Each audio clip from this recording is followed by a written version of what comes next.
ရှင်တန်ခွင့်ရတဲ့နေ့ရက်တိုင်းဟာပြန်စဖို့အကောင်းဆုံးအချိန်ပါ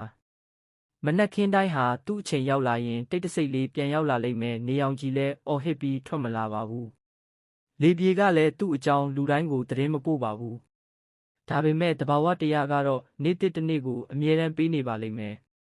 ဒါဟာသူ့ရဲ့တဘာဝနဲ့လုံရိုးလှုပ်စင်နေရမသဘောပဲလူသားတွေလည်းအဲ့ဒီလိုပဲဘဝကဘလောက်ပဲခက်ခဲခဲ့ပါစေမျက်လုံးဖွင့်လိုက်တဲ့မနက်ခင်းတိုင်းမှာဘဝကတိတ်တဆိတ်ပြောနေတဲ့စကားတစ်ခွန်းရှိတယ်မင်းမှာအခွင့်အရေးရှိသေးတယ်တဲ့အဲ့ဒီစကားကိုကြားနိုင်တဲ့သူကနေ့တစ်ကိုလက်ဆောင်ဖြစ်လက်ခံနိုင်ကြတယ်မကြားနိုင်တဲ့သူကတော့မနေ့ကနာကျင်မှုကိုဒီနေ့အထိတည်ဆောင်နေတုန်းဖြစ်မှာပါလောကမှာလူတော်တော်များများကအချိန်လွန်သွားပြီလို့ပြောကြတယ်အသက်ကြီးသွားလို့အခွင့်အရေးလွတ်သွားလို့အကြောင်းပြချက်တွေကစုံလို့ဆေးလို့ပေါ့ဒါပေမဲ့ဘဝကအချိန်နာရီနဲ့တိုင်းတာတဲ့ပြိုင်ပွဲမဟုတ်ဘဝဟာနိုးထလာတဲ့စိတ်နဲ့စတင်တဲ့ခရီးပါလူတစ်ယောက်ဟာမနေ့ကရှုံးနိမ့်ခဲ့လို့ဒီနေ့လဲရှုံးရမယ်ဆိုတဲ့ဥပဒေမရှိဘူး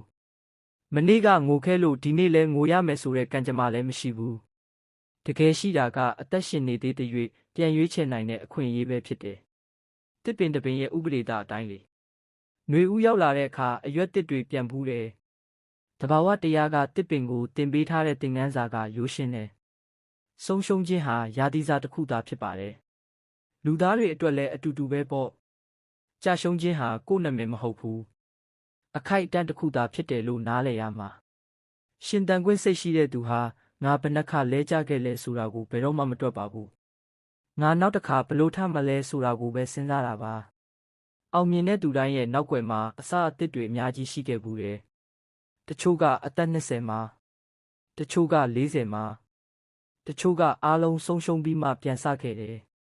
သူတို့ကိုတူညီစေတဲ့အရာကအသက်အရွယ်မဟုတ်ဘူးပြန်စရဲတဲ့စိတ်ပဲတခါတလေလူတွေကအမားကိုကြာရှုံးမှာကိုအယမ်းစိုးရိမ်ကြတယ်ဒါကြောင့်မဆဖြစ်တော့ဘူးလူတယောက်လည်းမကြိုးစားတော့တဲ့နေ့မှာအိမ်မက်တွေစတင်ခြောက်သွေ့လာတယ်ကို့အတိတ်ကိုလေးစားပါအဲ့ဒီအတိတ်ကကို့ကိုတင်ပေးခဲ့ဘူးတယ်မဟုတ်လားဒါပေမဲ့ကို့အတိတ်ထဲမှာနေဖို့တော့မဟုတ်ပါဘူး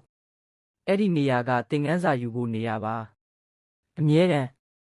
မနေ့ကကို့ကိုနာကျင်စေခဲ့တဲ့အဖြစ်အပျက်တွေဟာဒီနေ့ကိုထောင်ချောက်မဖြစ်သင့်တော့ဘူးမနေ့ကကြာရှုံးမှုတွေဟာဒီနေ့ရဲ့ဆုံးဖြတ်ချက်ကိုမအုပ်ချုပ်သင့်ဘူးဒီနေ့ဟာမနေ့ရဲ့အရေးမဟုတ်ဘူး